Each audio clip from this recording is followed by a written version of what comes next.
Hi all, ഇനി പറയാൻ പോകുന്നത് കഴിഞ്ഞ ക്ലാസ്സിൽ പറഞ്ഞതിൻ്റെ കണ്ടിന്യൂഷനാണ്. ഇനി അടുത്ത ക്വസ്റ്റ്യൻ ആൻഡ് ആൻസേഴ്സാണ് നമ്മൾ ഡിസ്കസ് ചെയ്യുന്നത് ടെക്സ്റ്റ് ബുക്കിലുള്ള. അപ്പം അടുത്ത ടോപ്പിക്കാണ് do and learn. Do and ലേണിൽ ഫസ്റ്റ് നമ്മൾ ബലൂൺ ക്യാരിയേജ്, അതായത് ഒരു സ്ട്രൈറ്റ് ലൈനിലുള്ള മോഷനെ കുറിച്ചിട്ടാണ് പറയുന്നത്. ഇതൊക്കെ നമ്മൾ ക്ലാസ് ഓൾറെഡി എടുത്തതാണ്. അപ്പോൾ ഇതിലുള്ള ക്വസ്റ്റ്യൻ ആൻഡ് ആൻസേഴ്സ് മാത്രമാണ് ഇപ്പോൾ ഡിസ്കസ് ചെയ്യുന്നത്. അപ്പോൾ ബലൂൺ ക്യാരിയേജ് ആണ് ഇവിടെ കാണിക്കുന്നത്. ഫസ്റ്റ് ക്വസ്റ്റ്യൻ ആണ്, വാട്ട് ഡു യു ഒബ്സർവ്? ഇതിലെന്താണ് നിങ്ങൾ കാണുന്നത്? The balloon move forward along the twin when air is released. ആ ബലൂണിലുള്ള എയർ റിലീസ് ചെയ്യുന്ന സമയത്ത് ആ ബലൂണ് ഫോർവേഡ്, മുന്നോട്ട് നീങ്ങുന്നതാണ് നമുക്ക് കാണാൻ പറ്റുന്നത്. How did the balloon move? എങ്ങനെയാണ് ആ ബലൂൺ മൂവ് ചെയ്യുന്നത്? അതൊരു സ്ട്രൈറ്റ് ലൈനിലാണ് മൂവ് ചെയ്യുന്നത്. What type of motion is this? ഇത് ഏത് ടൈപ്പ് മോഷനാണ്? ലീനിയർ മോഷനാണ്. ഇനി എന്താണ് ലീനിയർ മോഷൻ്റെ ഡെഫിനിഷൻ എന്നാണ് ഇവിടെ പറയുന്നത്. Linear motion is the motion of an object along A straight line. ഒരു സ്ട്രൈറ്റ് ലൈനിൽ ഒരു ഒബ്ജക്റ്റ് മൂവ് ചെയ്യുന്നതിനെയാണ് എന്ത് പറയുന്നത്? ലീനിയർ മോഷൻ എന്ന് പറയുന്നത്. ഇനി ഇതിന് എക്സാമ്പിളാണ് ഏതൊക്കെ? Train moving on a straight track. Train ഒരു സ്ട്രൈറ്റ് ട്രാക്കിൽ മൂവ് ചെയ്യുന്നത് ലീനിയർ മോഷനാണ്. Car moving on a straight road. ഒരു കാറ് സ്ട്രൈറ്റ് ആയിട്ടുള്ള റോഡിലൂടെ മൂവ് ചെയ്യുന്നത് ലീനിയർ മോഷനാണ്. Sliding a book on a table. ഒരു ടേബിളിൽ നിന്ന് ഒരു ബുക്ക് സ്ലൈഡ് ചെയ്യുന്നത് എന്താണ്? ലീനിയർ മോഷനാണ്. Lift moving up and down. Lift മുകളിലോട്ടും താഴോട്ടും മൂവ് ചെയ്യുന്നത് ലീനിയർ മോഷനാണ്. ഇനി അടുത്ത എക്സ്പെരിമെൻ്റ് ആണ് motion about its own axis എന്ന് പറഞ്ഞിട്ടുള്ള എക്സ്പെരിമെൻ്റ് ആണ്. അതിലുള്ള ക്വസ്റ്റ്യൻസ് ആൻഡ് ആൻസേഴ്സ് ആണ് പറയുന്നത്. What do you observe? എന്താണ് നിങ്ങൾ ഈ ഒരു എക്സ്പെരിമെൻറ്റിൽ ഒബ്സർവ് ചെയ്തത് എന്നാണ് ചോദിക്കുന്നത്.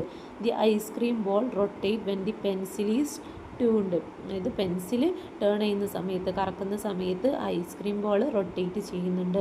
How did it move? അതെങ്ങനെയാണ് മൂവ് ചെയ്യുന്നത്? It moved about its own axis. അത് അതിൻ്റെ സ്വന്തം ആക്സിസിലാണ് മൂവ് ചെയ്യുന്നത്. What type of motion is this? ഇത് ഏത് ടൈപ്പ് മോഷനാണ്? ഇത് റൊട്ടേഷണൽ മോഷനാണ്. ഇതിൻ്റെ ഡെഫിനിഷൻ എന്താണ്? Rotational motion is the motion of an object about its own axis. ഇനി എക്സാമ്പിളാണ്, റൊട്ടേഷണൽ മോഷൻ്റെ എക്സാമ്പിളാണ് rotating fan, spinning top, bicycle wheel, rotating disc, ഇതൊക്കെ. അടുത്തതാണ് motion in a circular path. അതിലെ ക്വസ്റ്റ്യൻസ് ആണ് പറയുന്നത്.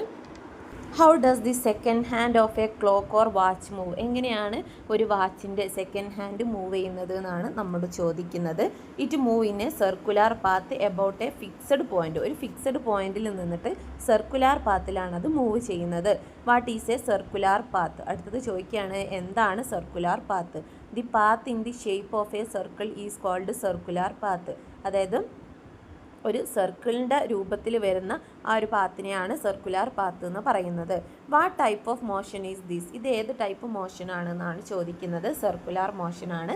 അതിൻ്റെ ഡെഫിനിഷൻ എന്താണ്? Circular motion is the motion of object in a circular path. ഇനി അതർ എക്സാമ്പിളാണ് സർക്കുലാർ മോഷൻ്റെ. Second hand of a clock, giant wheel in a park, stone tied on a string and whirled, tip of a fan blade. ഫാനൊക്കെ കറങ്ങുന്നത് ഏത് പാത്തിലാണ്? Circular പാത്തിലാണ്. Experiment 4 move to and ഫ്രോ എന്നുള്ള ഭാഗത്തുള്ളതാണ് പറയുന്നത്. What is the peculiarity of motion of A swing? ഒരു സ്വിങ്ങിൻ്റെ മോഷനിലുള്ള പ്രത്യേകത എന്താണെന്നാണ് ചോദിക്കുന്നത്. A swing move to and ഫ്രോ on both side of A fixed position. ഒരു ഫിക്സഡ് പൊസിഷനിൽ നിന്നിട്ട് അത് മുന്നോട്ടേക്കും ബാക്കോട്ടേക്കും മൂവ് ചെയ്യും. അതിനാണ് ടു ആൻഡ് ഫ്രോ എന്ന് പറയുന്നത്. What is the equilibrium position? അപ്പോൾ എന്താണ് ഇതിലെ ഇക്വിലിബ്രിയം പൊസിഷൻ എന്നാണ് ചോദിച്ചത്. The position at which the suspended stone remain stationary is called equilibrium position. അപ്പോൾ ആ സസ്പെൻഡഡ് സ്റ്റോൺ, അതായത് ആ നൂലിൽ കെട്ടിയിട്ടുള്ള തൂങ്ങി നിൽക്കുന്ന ആ ഒരു സ്റ്റോണ് അനങ്ങാതെ നിൽക്കുന്ന ആ ഒരു പോയിന്റിനെയാണ് ഇക്വിലിബ്രിയം എന്ന് പറയുന്നത്. What are the characteristics of motion observed? എന്താണ് നമ്മൾ ഇപ്പോൾ ഈ കാണുന്ന മോഷൻ്റെ പ്രത്യേകത എന്നാണ് ചോദിക്കുന്നത്. The stone move to either side of the equilibrium position. അപ്പോൾ സ്റ്റോണ് ഇക്വിലിബ്രിയം പൊസിഷൻ്റെ രണ്ട് സൈഡിലേക്കും മൂവ് ചെയ്യുന്നുണ്ട്. The motion is repeated again and again along the same path. അപ്പോൾ ഇവിടെയുള്ള മോഷന് സെയിം പാത്തിൽ റിപ്പീറ്റ് ചെയ്യുന്നുണ്ട് എന്നാണ് പറയുന്നത്. How are such movements known? എന്താണ് ഈ ഒരു മൂവ്മെൻറ്റിന് അറിയപ്പെടുന്നത്? Such movements R called oscillation. അപ്പോൾ ഇങ്ങനെയുള്ള മൂവ്മെൻറ്റ്സിനെയാണ് നമ്മൾ ഓസിലേഷൻ എന്ന് പറയുന്നത്. ഓസിലേഷൻ്റെ ഡെഫിനിഷൻ എന്താണ്? Oscillation is the movement of an object to both side about the equilibrium position. അതായത് ഇക്വിലിബ്രിയം പൊസിഷൻ്റെ രണ്ട് ഭാഗത്തേക്കും ഒരു ഒബ്ജക്റ്റ് മൂവ് ചെയ്യുന്നതിനെയാണ് നമ്മൾ ഓസിലേഷൻ എന്ന് പറയുന്നത്. അടുത്തത്, what happen when the object in oscillation move fast about the equilibrium position. ഇനി ഓസിലേഷനിൽ നിൽക്കുന്ന ഒരു ഒബ്ജക്റ്റ് ഫാസ്റ്റായിട്ട് മൂവ് ചെയ്യുകയാണെന്നുണ്ടെങ്കിൽ അതിനെ എന്താണ് നമ്മൾ പറയുന്നത്? അതിനെയാണ് നമ്മൾ വൈബ്രേഷൻ എന്ന് പറയുന്നത്. അപ്പോൾ ക്വിക്ക് ഓസിലേഷനെയാണ് നമ്മൾ വൈബ്രേഷൻ എന്ന് പറയുന്നത്. ഇനി അടുത്തത്, ഒബ്സർവേഷൻ ഫ്രം ദി ആക്ടിവിറ്റീസ്. അപ്പോൾ നമുക്ക് സ്റ്റീൽ സ്കെയിലും റബ്ബർ ബാൻഡും ട്യൂണിങ് ഫോർക്കൊക്കെ വെച്ചിട്ട് നമുക്ക് ഇങ്ങനെ വൈബ്രേഷൻസ് ഉണ്ടാക്കാം. അപ്പോൾ ഈ വൈബ്രേഷൻ എന്ത് ചെയ്യും? ആ ഒബ്ജക്റ്റ് എന്ത് ചെയ്യും? ഫാസ്റ്റായിട്ട് മൂവ് ചെയ്തിട്ട് അവിടെ എന്തുണ്ടാവും? വൈബ്രേഷൻ ഉണ്ടാവും. അങ്ങനെ ഒരു സൗണ്ട് പ്രൊഡ്യൂസ് ചെയ്യും ഈ വൈബ്രേഷൻ്റെ സമയത്ത്. ഇതിന് അപ്പോൾ ഈ സ്റ്റീൽ സ്കെയിലും റബ്ബറും ട്യൂണിങ് ഫോർക്കൊക്കെ നമ്മൾ ഫാസ്റ്റായിട്ട് മൂവ് ചെയ്യിപ്പിക്കുന്ന സമയത്ത് അവിടെ വൈബ്രേഷൻ ഉണ്ടാവും, സൗണ്ട് ഉണ്ടാവും. അതിനെയാണ് നമ്മളെന്ത് പറയുന്നത്? വൈബ്രേഷൻ. അതായത് ഫാസ്റ്റ് ടു ആൻഡ് ഫ്രോ മൂവ്മെൻറ്റ് ഉണ്ടാവും, സൗണ്ട് ഉണ്ടാവും. അങ്ങനെ ഉണ്ടാവുന്നതിനെയാണ് നമ്മളെന്ത് പറയുന്നത്? വൈബ്രേഷൻ എന്ന് പറയുന്നത്. ഈ ഒരു ടേബിൾ കംപ്ലീറ്റ് ചെയ്യാനാണ് പറയുന്നത്. അപ്പം ഫസ്റ്റ് എന്താണ് ആ ടേബിളിൽ കൊടുത്തത്? മൂവിങ് ഒബ്ജക്റ്റ്, അതിൻ്റെ ടൈപ്പ് ഓഫ് മോഷനാണ് സെക്കൻഡ് ടേബിളിൽ എഴുതേണ്ടത്. യൂസേജ് ആണ് തേർഡ് ടേബിളിൽ എഴുതേണ്ടത്. അപ്പോൾ മൂവിങ് ഒബ്ജക്റ്റ് ഫസ്റ്റ് ഇവിടെ തന്നിട്ടുള്ളത് സീസോ ആണ്. സീസോയിലുള്ള ടൈപ്പ് ഓഫ് മോഷൻ ഏതാണ്? ഓസിലേഷൻ ആണ്. അതിൻ്റെ യൂസേജ് എന്താണ്? എൻ്റർടൈൻമെൻ്റ് ആണ്. ഇനി അടുത്തത് ഹാൻഡ് ഓഫ് എ ക്ലോക്ക്. ഒരു ക്ലോക്കിൻ്റെ ഹാൻഡ്, അതിലുള്ളത് സർക്കുലാർ മോഷനാണ്. അതിൻ്റെ യൂസേജ് എന്താണ്? To show time. ഇനി അടുത്തത് ടോപ്പ് കാണിക്കുന്നത് എന്താണ്? റൊട്ടേഷണൽ മോഷനാണ്. അതെന്തിനാണ് ഹെൽപ്പ് ചെയ്യുന്നത്? പ്ലേയിങ് അല്ലെങ്കിൽ എൻ്റർടൈൻമെൻറ്റിനാണ് യൂസ് ചെയ്യുന്നത്. നെക്സ്റ്റ് ആണ് steering of a veena. Next ആണ് string of a veena. String of a veena ഏത് ടൈപ്പ് മോഷനാണ്? വൈബ്രേഷൻ ആണ് കാണിക്കുന്നത്. അതിൻ്റെ യൂസേജ് എന്താണ്? Pleasant sound is produced. ായിട്ട് ഒരു ടോയ് ഫാൻ ഉണ്ടാക്കിയിട്ടുണ്ട്. ഇത് നമ്മൾ ഓൾറെഡി ക്ലാസ്സിൽ ഡിസ്കസ് ചെയ്തതാണ്. അപ്പോൾ ഈ ടോയ് ഫാനിൽ ഓരോ ഭാഗവും എങ്ങനെയാണ് മൂവ് ചെയ്യുന്നത് എന്നാണ് ചോദിക്കുന്നത്. അതിൽ റോഡ് മൂവ് ചെയ്യുന്നത് എങ്ങനെയാണ്? റൊട്ടേഷണൽ മോഷനാണ്. Rotate about its own axis. അടുത്തത് ഫാന്, അതായത് ബ്ലേഡ്സ്, ഫാന് മൂവ് ചെയ്യുന്നത് എങ്ങനെയാണ്? സർക്കുലർ മോഷനാണ്. സ്ട്രിങ് ആണെന്നുണ്ടെങ്കിൽ ലീനിയർ മോഷനാണ്. ഇനി അടുത്തത് ചോദിക്കുകയാണ്, when a toy car move which type of motion occur. Toy car move ചെയ്യുകയാണെന്നുണ്ടെങ്കിൽ ഏത് ടൈപ്പ് മോഷനാണ് ഉണ്ടാവുന്നത് എന്നാണ്. അപ്പോൾ വീലാണെന്നുണ്ടെങ്കിൽ റൊട്ടേഷണൽ മോഷനാണ്. പിന്നെ പക്ഷേ ആ വോൾ കാർ, മൊത്തത്തിലുള്ള കാർ എങ്ങനത്തെ മോഷനാണ് ഉണ്ടാവുന്നത്? ലീനിയർ മോഷനാണ്. ഇനി അടുത്തത് ഫോഴ്സ് ആൻഡ് മോഷൻ എന്നുള്ള ടോപ്പിക് എന്നാണ്. അതിൽ ആദ്യത്തെ ക്വസ്റ്റ്യൻ എന്താണ്? What must be done to move an object at a rest. ഒരു റെസ്റ്റിലുള്ള ഒബ്ജക്റ്റ് മൂവ് ചെയ്യണമെന്നുണ്ടെങ്കിൽ നമ്മൾ എന്ത് ചെയ്യണം എന്നാണ് ചോദിക്കുന്നത്.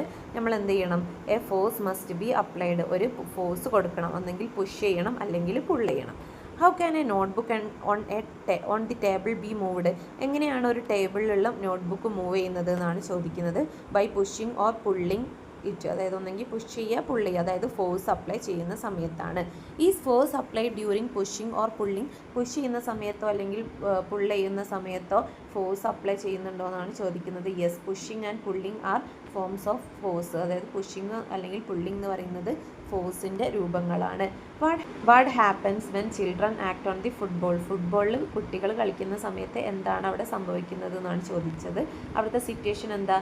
Child kicks ball straight on the floor. Straight ആയിട്ട് അടിക്കുന്ന സമയത്ത് എന്ത് മോഷനാണ്? ലീനിയർ മോഷനാണ്. Another child hit and changes direction. മറ്റൊരു കുട്ടി എന്ത് ചെയ്തു? അതിലടിച്ചിട്ട് അതിൻ്റെ ഡയറക്ഷൻ മാറ്റിവിട്ടു. അപ്പോൾ എന്താണ്? Change in direction due to force apply ചെയ്തത് കാരണം ഡയറക്ഷൻ ചേഞ്ചായി. ഇനി അടുത്തത് മൂന്നാമത്തെ കുട്ടി എന്ത് ചെയ്തു? Kicks the ball upward. മേലേക്ക് ബോൾ അടിച്ചു വിട്ടു. അപ്പോൾ അവിടെ എന്ത് മോഷനാണ് ഉണ്ടായത്? കർവ്ഡ് അല്ലെങ്കിൽ പ്രൊജക്റ്റൈൽ മോഷനാണ് അവിടെ ഉണ്ടായത്. ഇനി അടുത്തത് ചോദിക്കുകയാണ്, relationship between force and speed of the football. ഒരു ഫുട്ബോളിൽ നമ്മൾ അപ്ലൈ ചെയ്യുന്ന ഫോഴ്സും അതുപോലെ അതിൻ്റെ സ്പീഡും എങ്ങനെയാണ് ഡിപ്പെൻഡ് ചെയ്തതെന്ന്. മോർ ഫോഴ്സ് ആണെങ്കിൽ മോർ സ്പീഡ് ഉണ്ടാവും, ലെസ് ഫോഴ്സ് ആണെന്നുണ്ടെങ്കിൽ ലെസ് സ്പീഡാണ് ഉണ്ടാവുന്നത്. How can a moving ball be brought to rest. എങ്ങനെയാണ് ഒരു മൂവ് ചെയ്യുന്ന ബോളിനെ റെസ്റ്റിലേക്ക് കൊണ്ടുവരിക എന്നാണ് ചോദിച്ചത്. By applying force to stop it. Move ചെയ്യുന്ന ഒബ്ജക്റ്റിനെ റെസ്റ്റിലേക്ക് കൊണ്ടുവരണം എന്നുണ്ടെങ്കിൽ നമ്മൾ എന്ത് ചെയ്യണം? അവിടെ ഒരു ഫോഴ്സ് അപ്ലൈ ചെയ്യണം. അപ്പോൾ ഇവിടെ നമുക്കിത് ഇങ്ങനെ കൺക്ലൂഡ് ചെയ്യാം. ഒരു ഒബ്ജക്റ്റ് മൂവ് ചെയ്യണമെന്നുണ്ടെങ്കിൽ അവിടെ ഫോഴ്സ് വേണം. ഇനി മൂവ് ചെയ്യുന്ന ഒരു ഒബ്ജക്റ്റിന് സ്റ്റോപ്പ് ചെയ്യണമെന്നുണ്ടെങ്കിൽ ഫോഴ്സ് വേണം. സ്പീഡ് ചേഞ്ച് ചെയ്യണമെന്നുണ്ടെങ്കിൽ ഫോഴ്സ് വേണം. ഡയറക്ഷൻ ചേഞ്ച് ചെയ്യണമെന്നുണ്ടെങ്കിലും ഫോഴ്സ് വേണം. അതാണ് ഫോഴ്സും മോഷനും തമ്മിലുള്ള റിലേഷൻ.